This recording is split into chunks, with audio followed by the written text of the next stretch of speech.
Imana yambwiye ngo benshi bamaze kuyimenyera ntatinya gusambana kandi arimo kuririmba, ntarimo gutinya gusambana aridirisha, ntarimo gutinya gusambana afite umugore, ntarimo gutinya gusambana afite umugabo, kandi yaragize akajya gukorera Imana yambwiye ngo iramanutse. Wa mubyeyi we, wa muhanuzi, wa mushumba uri we wese yambwiye ngo dore iramanutse. Bibiliya yarambwiye ngo kandi inama ngo zizaca mu kuboko kwa nyirazo.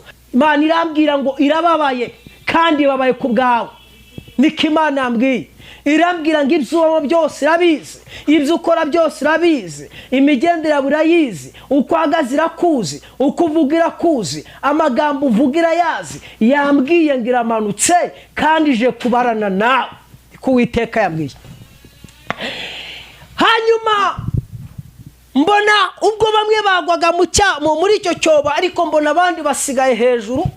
Imana irambwira ngo abo ngabo basigaye hejuru n'abantu iyi minsi tugiye kwinjamo ngo ni iminsi igiye kugora abantu, ni iminsi ibaye mibi, ni igihe abantu bagiye guterwa n'inzara batigize babona, kuko Imana yanyeretse inzara nyinshi cyane. Nubwo abantu turimo twitotomba ngo ibintu byahenze, Imana yambwiye ngo hari ibyo mutari mwabona. Dore iminsi igiye kuba mibi kurenga uko byari bimeze. Imana irambwira ngo dore ukore subscribe kutarigeze uyikora kugira ngo turusheho kubana umunsi ku munsi. N'umurimo w'Imana nivuga ubutumwa turimo rya buri munsi. Kuri wowe tubonye ari ubwa mbere, ubonye umukozi w'Imana ari ubwa mbere, reka tumwinginge abanza dusuhuze anatwibwira amazina kugira ngo tuze kubana tuziranye mu mwanya tugiye kwinjiramo wivuga ubutumwa Imana yamuhaye. Yesu ashimwe cyane. Yesu nahimbaza. Amazina yanjye nitwa Wizeyimana Strato. Ntabwo ndi umushyitsi cyane, ariko maze iminsi ntaza hano imbere yanyu.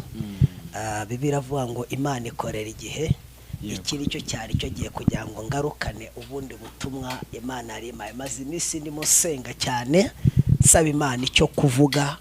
Irambwira ngo genda ujyeyo, noneho hari icyo nshaka kuvugana n'abantu banjye, ube maso tuvugane kandi nurambirwe kuko hari icyo Imana ishaka gukora. Yego. Imana niguha umugisha.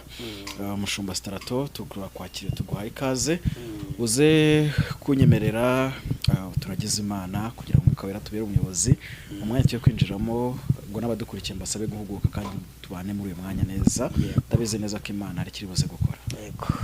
Data mu izina rya Yesu turagushimiye Data Uwiteka mwami ukomeye, ko waturinze ukarinda bene data, ukarinda ubwoko bwawe, ukarinda uyu muntu uduteze amatwi.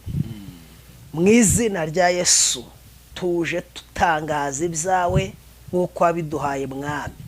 Uturinde kugabanya cyakongera mu izina rya Yesu Kristo w'i Nazareti. Kandi Uwiteka Mana ikomeye, turagusabye mu izina rya Yesu, uturinde za mbaraga zikamya, zizimya, zinaniza, zica intege, zituma abantu bawe batumva icyo ubabwira mwami. Turakwinginze ngo ukuboko kwari ko gukora uyu mwanya. Rero biravanga abayoborwa n'Umwuka bose n'abo bana b'Imana, turaje ngo tuyobore. Hanyuma uyu mwene data uteze amatwi, Uwiteka yumva icyo uvugana nawe mu izina rya Yesu. Ibyo turabigushimiye kandi kuje kubidufasha. Icyo kibikiye mu izina rya Yesu Kristo Nazareti. Amen. Amen. Murakoze cyane. Imana iguha umugisha, wowe udukurikirana kandi wowe udukunda. Uri hanze, uri mu Rwanda, uri Burayi, mbega Afurika, aho uri hose musabiye umugisha w'Imana. Nyemerera tuganire ijambo ry'Imana Umwuka yamaye, hanyuma ibindi byose ndagenda ntangaza amakuru y'iby'Umwuka yampaye mu masengesho y'iminsi 5 maze iminsi nkoze. Hari icyo Imana yakuntumyeho ntujye kure nturangare kuko hari icyo Imana igiye kuvugana nawe kandi harimo ibyawe. Imana ishimwe cyane. Umusomyi mwiza namfashe ansomere mu gitabo cya Timoteyo igice ni icya mbere umurongo wa 14. Urwandiko Pawulo yandikiye Timoteyo igice rwandiko rwa mbere Pawulo yandikiye Timoteyo igice ni icya mbere umurongo wa 14. Hanyuma tuganire twumve icyo Imana ivugana natwe. Imana ishimwe cyane. Imana habwe icyubahiro. Urwandiko rwa mbere rwa Timoteyo igice cya mbere umurongo wa 14 haravuga ngo kandi ubuntu bw'umwami wacu bwarushijeho kunsagirizwa bufatanyije no kwizera n'urukundo rubonerwa muri Kristo Yesu. Imana iguha umugisha. Somera kuri urwo rwandiko rwa kabiri n'uri muri Timoteyo igice ni icya mbere umurongo wa 14 n'ubundi naho. Yego mureke dusome mu izina rya Yesu Kristo. Aho haravuga ngo ikibitsanyo sorry ibyo nashakaga cyiza wabikijwe ukirindishe umwuka wera utubamo. Urakoze cyane. Hanyuma ngira mu rwandiko rw'Abagalatiya igice ni icya 5 umurongo wa 16. Kuri 16 Abagalatiya aravuga ngo umutwe w'amagambo aravuga ngo imirimo ya kamere n'imbuto z'umwuka. Ndavuga nti muyoborwe n'umwuka kuko ari bwo mutazakora ibyo kamere irarikira. Murakoze cyane. Imana iguha umugisha munyamakuru. Amen. Hanyuma ngaho tera agatebe tuganire wumve icyo Imana ivugana nawe kandi aho uri hose ndagusabye ngo ntucikwe iki kiganiro kirebe ukirangize kuko harimo ubutumwa bwawe. Imana ishimwe cyane. Mu minsi yashize ni musenga Imana yarambwiye ngo genda umbwirire abantu ubabwire ngo ko abantu biyambuye icyo nabahaye. Irambya ngo ko abantu biyambuye icyo nabahaye. Mbaza Imana ngo mbega icyo wabahaye gitumye biyambuye bakiyambura n'iki? Imana irambwira ngo umwuka wera ngo niwe nzira n'ukuri n'ubugingo ngo bamwe bamaze kumutakaza. Niko Imana yambwiye. Rero mwene data wowe uneza amatwi Imana irimo kukubwira ngo ibuka ahantu hose wavuye ukagwa ugatakaza ikibitsanyo wabikijwe hanyuma wihane Imana ikugire neza kuko nabonye umwijima utera mbona abantu babuzana bahungira ariko abari bafite umwuka umwijima ntabwo yigize abageraho kuko hamaze kwinjira ibintu. Uyu munsi wa none usigaye umenyera ijambo ry'Imana, usigaye umenyera abahanuzi b'Imana. Imana irakubwira ngo n'ubundi hora ivuga. Imana ivugana nawe warangiza ukavuga ngo n'ubundi rwose nejo wundi yarabivuze sinyikeneye kubyumva.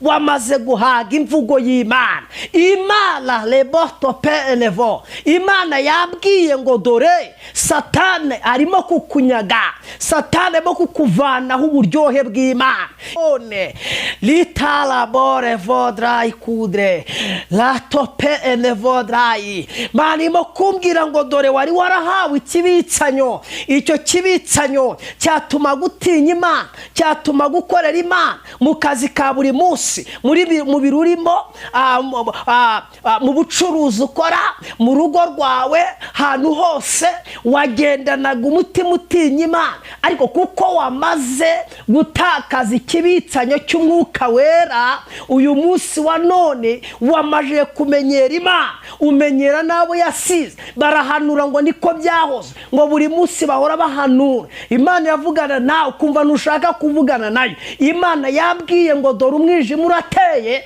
kandi ubwo uteye niba udafite icyo kibitsanyo bizakugora cyane guhunga uwo mwijima. niko Imana yambwiye.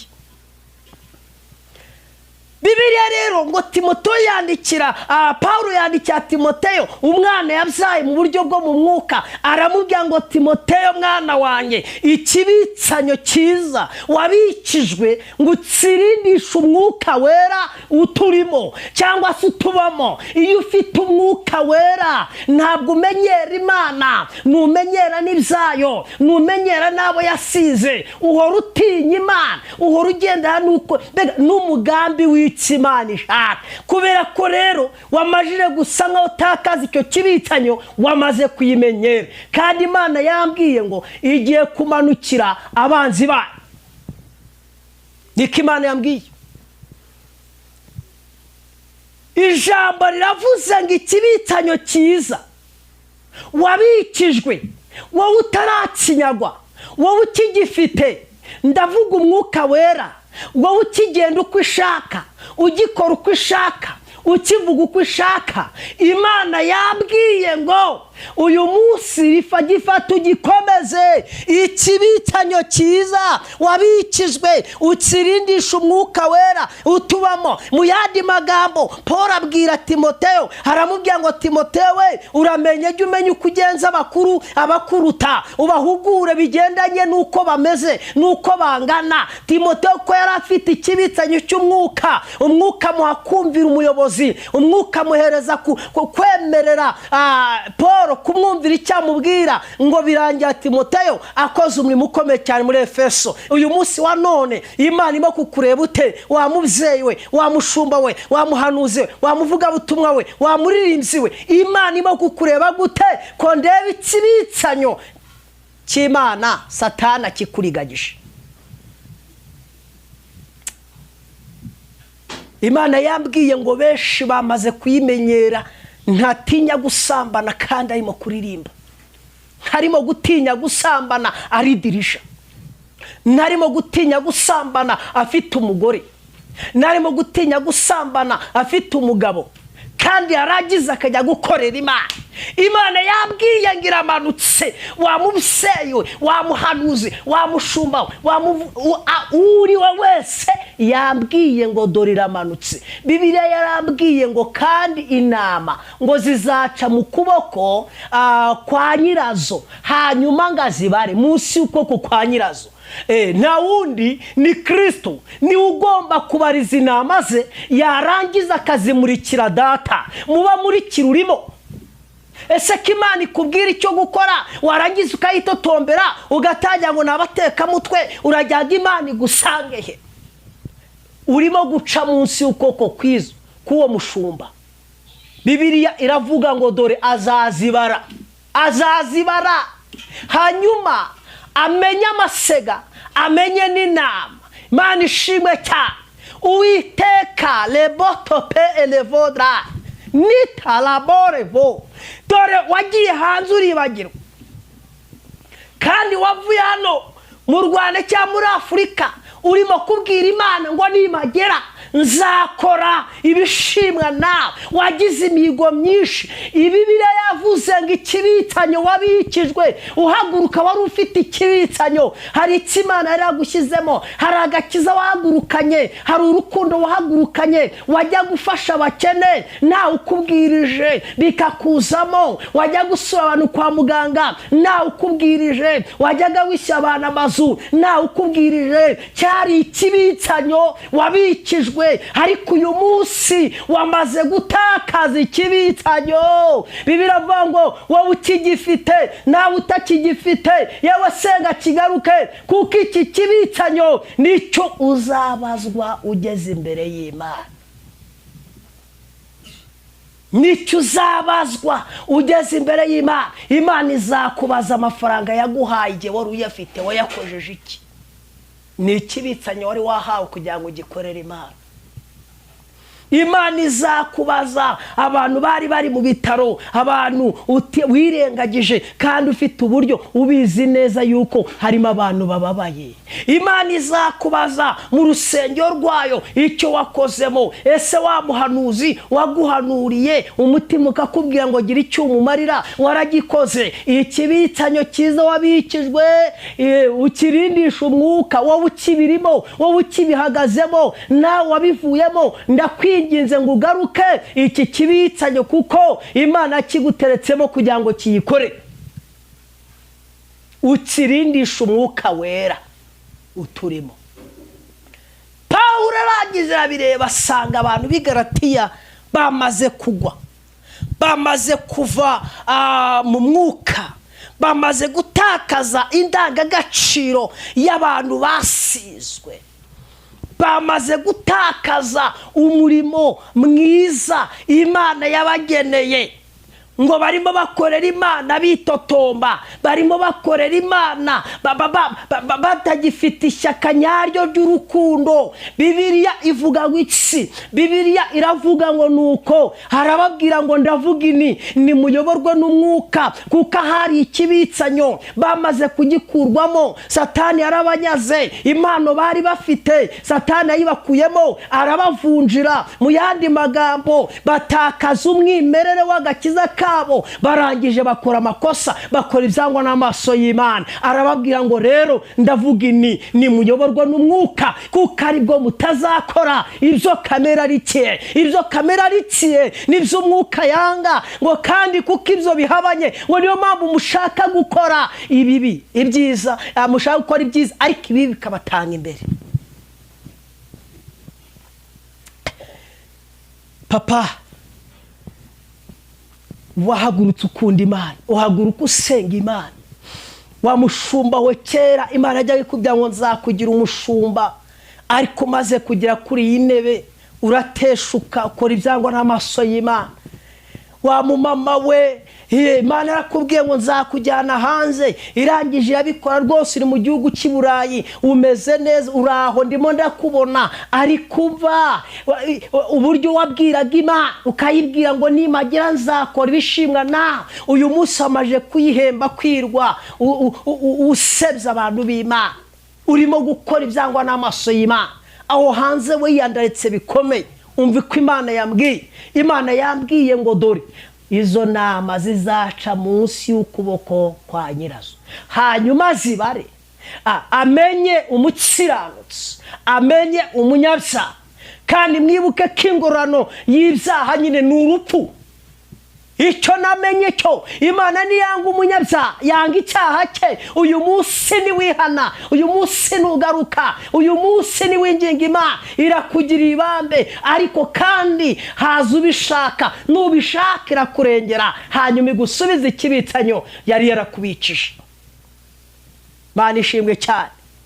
Wongera ugaruke mu murongo, utambuka ahantu Imana ivuge ngo nyibura uyu ni umwana wanjye, mu isi kuba arimo ni uw'umumaro. Imana ishimwe cyane. Ndimo ndagenda negera gusoza.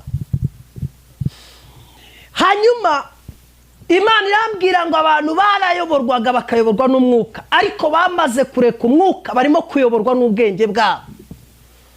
Iyi Imana ibabwiye mu muhanuzi, Imana yanyeretse ngo bashyira muri logique mu bwenge bwabo, ntibagishaka kumvira icyo Imana ivuze, bashaka kumvira icyo ubwenge bubabwiye. Imana yambwiye ngo abo bose irabaze kandi ije kumanura umujinya wayo. Umujinya w'Imana umanukiye abantu bayirwanya n'abatayumvira, niko yambwiye. Aho hantu uri, icyo cyubahiro urimo, ukumeze, ukuhagaze, ijuru ryambwiye ngo nta muntu uri hejuru y'ukuboko kwayo, niko yambwiye. Garukiraho, garuka, kora uko Imana ishaka, genda uko Imana ishaka, vuga uko ishaka, ba mu mwanya wawe ukora ibyo Imana ishima. Kuna abantu bahagaze ahantu, ariko aho hantu ngiye kubona bari bahagaze, mbona hahise hacika ikintu cy'icyobo. Mbona bamwe baragize baramanutse, baguye muri cya cyobo. Imana irambwira ngo aba bantu bonye baguye ni abantu bari mu byanjye, ngo bishushanya bagiye gutungurwa. nabonye rero ugwa mu cyobo wa muntu we urimo gukorera Imana ubivanga. Imana irambwira ngo kandi ngaba gwe mu cyobo ngo harimo n'abita abakozi b'Imana bamaze gusa nkaho batakaza indangagaciro z'umurimo wa data. Imana irambwira ngo irababaye kandi babaye ku bwawe. Niko Imana yambwiye. Irambwira ngo ibyo ubamo byose irabizi, ibyo ukora byose irabizi, imigendera urayizi, uko uhagaze irakuzi, uko uvuga irakuzi, amagambo uvuga irayazi. Yambwiye ngo iramanutse kandi ije kubarana nawe. Ko Uwiteka yambwiye. Hanyuma mbona ubwo bamwe bagwaga muri icyo cyobo, ariko mbona abandi basigaye hejuru. Imana irambwira ngo abo ngabo basigaye hejuru n'abantu iyi minsi tugiye kwinjamo ngo ni iminsi igiye kugora abantu, ni iminsi ibaye mibi, ni igihe abantu bagiye guterwa n'inzara batigize babona, kuko Imana yanyeretse inzara nyinshi cyane. Nubwo abantu turimo twitotomba ngo ibintu byahenze, Imana yambwiye ngo hari ibyo mutari mwabona. Dore iminsi igiye kuba mibi kurenga uko byari bimeze. Imana irambwira ngo dore hagiye kubaho umuntu wasenze, umuntu w'ubasima, umuntu watindanye n'Imana. Uwo niwe ugiye gukira urugo. Nabonye bamwe barimo bamanukamo, kuko bamwe bagiye kugushwa nuko ntacyo kurya bafite, ajye gusambana kugira ngo arye, ajye kwiba kugira ngo abeho, kuko nyine iminsi igiye kugamburuza benshi. Ariko Imana yambwiye ngo uri bube maso agasenga iramukiza iki cyago kiri imbere ahangaha. Kuko urugobo nabonye rugiye kugwamo n'abashumba n'abahanuzi, ingeri zose, abakomeye, aboroheje, abagore, abasore, abakobwa, abagabo, abakecuru. Nabonye urugobo rugwamo ingeri z'abantu benshi. Imana irambwira ngo uru rwobo ruzakira umuntu uzemera kwihangana akagenda uko Imana ishaka. Ikibitsanyo cyiza Imana yamushyizemo, kuko yakirize akagenda uko Imana ishaka. Pawulo aravuga ngo ndavuga ni muyoborwe n'Umwuka, kuko aribwo mutazakora ibyo kamere ari ki, kuko ibyo kamere cye n'ibyo Umwuka yanga, kandi ibyo Umwuka yifuza n'ibyo kamere yanga, kuko ibyo bihabanye. Rero niyo mpamvu dushaka gukora ibyiza bikagutanga imbere. Imana yambwiye ngo umaze iminsi mbega nawe wumva muri wowe intege nyari nyinshi. Irambwira ngo Satani yamajije gusa nkaho kwataka. Ngwino ugaruke ku isoko uyoborwe n'Umwuka kugira ngo utagwa muri uru rwobo. Iki Imana yambwiye. Ngiye gusoza, ndasoje. Imana inyereka hari abantu bari bamo basenga, ariko muri uko gusenga yamara gusenga abandi bagasubira inyuma, kandi bitoka ari bene se basenganaga akajya kumuzirika. Dore benshi bafite amakwe y'abana babo bagiye basezeranywa, ariko n'uyu munsi ubukwe bw'abana babo bugenda bupfa. Ndetse nawe ubwawe uzi inshuro umaje gupfusha ubukwe. Umaze igihe usenga uri Canada, umaze igihe usenga uri muri Amerika winginga Imana ngo iguhereze urugo, ariko n'uyu munsi ntabwo urarubona. Imana yambwiye ngo dore Satani yamaze gufata ikirere cyawe, kandi abita ko bagusengeraga harimo abagiye kukuboha. Imana yambwiye ngo haguruka usenga ubohoze, kuko Uwiteka yambwiye ngo ari imbaraga z'abarozi zirakurwanya, n'abiyita abayuda atari bo nabo barakurwanyije. Ariko Imana yambwiye ngo haguruka usenge, hanyuma uyoborwe n'Umwuka. Imana ikugiriye neza. Rero nshuti yanjye, wowe wumva gusenga, wowe wumva kwinginga, Imana yambwiye ngo haracyariho ibyiringiro yuko igiti no cyatembo cyakongera kigashibuka. Imana yambwiye ngo uri bugaruke agakora ibyo Imana ishima, akagenda uko Imana ishima, akagaruka mu mwanya. Icyo kibitsanyo watakaje urongera urakibona. Niko yambwiye, kandi Imana irashaka kukugirira neza. Niko Imana yambwiye, ikabohora ibyawe. Hanyuma ushaka ko dusenga, Imana tope enevodrayi leta labore vodrayi kudre erebo yasikaniniwa dotazo brere faye Imana yambwiye ngo irashaka kukwimana ikakurwanirira. Ntiwemerera Imana, Bibiliya ivanga ikibitsenyo cyiza wabikijwe ukirindisha umwuka wera utubamo, kandi ibyo byose urakirinda kuko wayobowe n'umwuka. Imana iguha umugisha. Ndashaka ko dusenga, wowe ushaka ko dusengana turasengana, Imana iguhereze umugisha. Hanyuma fata nimero yanjye ku bari hanze, kamenyetso ko guteranya 450 7 8 6 3 2 9 4 2 0 0 7 8 6 3 2 9 4 2 0. Imana ishimwe cyane. Imana ibaha umugisha. Imana yambwiye ngo irashaka gukora ikintu gikomeye. Imana imagurukije iminsi maze nimo ndasenga, yambwiye ngo hari icyo ishaka kugukorera, uhamagare dusenge. Yego. Niba guhamagare n'abashaka kwihana baze kwihana. Yego. Kubera ko ndabizi ko bataye umwanya, bavuye mu mwanya, bihane basengerwe. Imana ibagire neza. Imana ibagire neza kandi Imana ibabohore aho baba baboshye hose. Twegeje ku musozo, nyemere baze ngushimire, nshimira abari badukurikiranye, kandi mbifurize ibihe byiza, mbifurize kuguma muri Kristo Yesu kuko niho hari ubuhungiro. Amen. Yego, reka tubabwire ngo naho utaha. Murakoze. Amen.